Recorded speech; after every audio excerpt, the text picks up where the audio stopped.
kazi ambazo tunakuwa tunazifanya. Kwa mfano mawasiliano hapo zamani ilibidi tutumie barua, au wengine wanasema walikuwa wanakimbia, unatoka sehemu moja kwenda sehemu nyingine, wanakimbia kwenda kufikisha taarifa. Lakini ili kutatua changamoto ya namna hiyo, yakatulika maarifa ya sayansi, tukapata simu.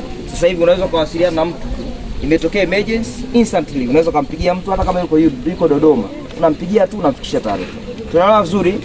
Yes. Kwa hiyo teknolojia ipo kwa ajili ya kurahisisha mambo mbalimbali. Hilo ndio lengo kuu la teknolojia, kuhakikisha kwamba kazi zetu tunazifanya in a very simple way. Sasa kwa ulimwengu wa sasa tuliokuwa nao, hatuwezi tukakimbia teknolojia. Tunakubaliana eh? Hatuwezi tukakimbia wale kuepuka nini? Teknolojia. Kwa sababu kila mahali unaikuta. Hapa shuleni naamini walimu wetu tunawaona wanatumia smartphone, ndio? Wanatumia vishikwambi, tablet, ndio?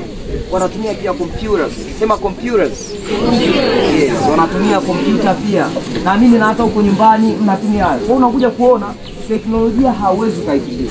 Kwa sababu kama kitu hauwezi kukimbia, ni wewe sasa kuweka kwenye akili yako kwamba nakitumiaje hichi kitu. Kwa sababu kiko kila mahali, maana huwezi kukimbia. Ukienda huko mtaani utakutana na vitu ambavyo vinatumia teknolojia. Ukienda sisi mtaani utakutana na teknolojia. Kwa hiyo kama siwezi kukimbia, na itumiaje ili iweze kunifaidisha? Tunaona vizuri?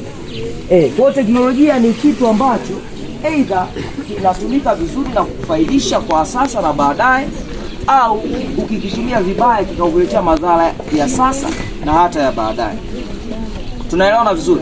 Yes. Sasa ngoja tukumbushane na tuongezeane ujuzi zaidi kwamba teknolojia inaweza ikatuletea madhara gani. Natamani nianze hapo kwanza, alafu baadaye tutakwenda kwenye faida na matumizi sahihi ya teknolojia, alafu tutakuwa tumemaliza. Kwa naomba usikivu wako tu tumalizie haraka haraka. Sasa moja ya kitu ambacho ni changamoto inatokana na matumizi mabaya. Maana tunaposema ni hasara, maana yake ni hasara in case ukao umetumia vibaya. Lakini kama ukitumia vizuri, automatically unakwenda kupata nini? Faida. Sasa madhara kadhaa ambayo yanatokana na matumizi mabaya ya teknolojia ni kama yafuatayo. Changamoto ya kwanza ni uraibu. Tunaita kwa lugha ya Kiingereza addiction. Sema addiction. Simesha kusikia neno? Hiyo ndio uraibu. Maana yake nini? Maana yake unaendelea kutumia kitu hata kama kinakuletea madhara. Umeona? Wale watu wa games. Kuna vijana hapa mnacheza hizi games. Naita nini? PS. Wale. Sasa unakuta kijana anacheza games, ameanza kidogo kidogo. Unakuta anaendelea kucheza, akipata 500 200 kwenye game. 500 200 kwenye game. Anaenda kule saa 4 asubuhi akisha kunywa chai, anakaa mpaka saa 8. Unaona? Na anajua kabisa ni madhara kwa sababu inammalizia fedha, lakini pia inampotezea muda, inaharibu uhusiano wake na mzazi kwa sababu akirudi amechelewa, mzazi akamwambia ulikuwa wapi?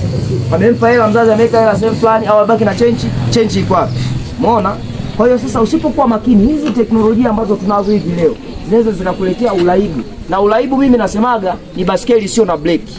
Yaani maana yake wewe kama umekaa hivi, hata kama uko kwenye mteremko. Tunaelewana vizuri? Kwa tujiadhari sana kwa sababu hizi teknolojia ambazo zimekuja leo zina hatari kubwa sana kutelezea uraibu. Unafika huko kilele unaanza kujiona wewe ndio mwamba. Yaani hata kutembea unadunda. Diamond yani unaonekana kama zuti. Unapotumia vibaya unakuta inakuacha. Alafu ukitaka kuacha unakuta ni ubongo wako wewe. Unakuwa unaamini yani kwamba mtu akikwambia hivyo unakufanya tu vizuri ambao unarudi kwenye maji. Ndio. Kwa matumizi sahihi ya simu kama ukiwa unatumia kujifunza, kwa mfano kama hivyo unapopata elimu, utaambia kwa mfano namna kujifunza. Kama hivyo vitabu mabara hivyo basi driver unaweza kuviangalia online, yani ukajifunza ukapata kitu, yani kana kwamba hata unaweza ukaja darasani haina haja hata ya kujisomea kwenye kile kitabu, mara umeshaelewa, sio hivyo? Lakini kuna matumizi sahihi ya teknolojia. Teknolojia ukiitumia vizuri ndio hivyo nimekwambia inakunufaisha, sio hivyo? Lakini ukiitumia vibaya, yani inaweza kukupoteza. Ulikuwa na nidhamu nzuri, ulikuwa unavaa nguo zako za heshima, lakini umeona kinazuti wanavaa kinaishia hapa. Unaona kina demo anaingiza na cheni. Siku unaanza unachukua hata cheni zile za mbwa unavaa. Ile ana cheni zile. Unaona mateni makubwa kama nini unakwenda kwenye zile game kama Gambo zinapatikana.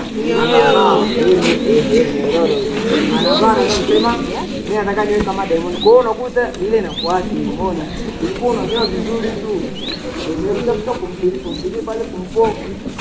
Unaanza kunyoa wai una.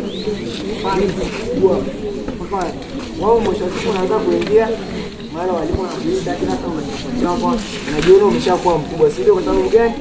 Ya video na kitu unazoziangalia, sio? Epuka kutumia simu hizo. Ndio maana wanashauriwa, yaani nyewe kwa umri wenu bado ndio kuangalia kutumia simu, sio? Maana kwa ajili ya simu yako ijakuwa unaweza kufanya jambo ambalo nikakupoteza kwa hiyo maana ni kama una mzazi wako unaweza kumtumia kusaidia mama baba na shida hii, hebu nisaidie na natamani kuna kitu natamani niangalie kwenye simu, anakupatia unajifunza. So unaingia TikTok au unaingia YouTube tu na unaangalia vitu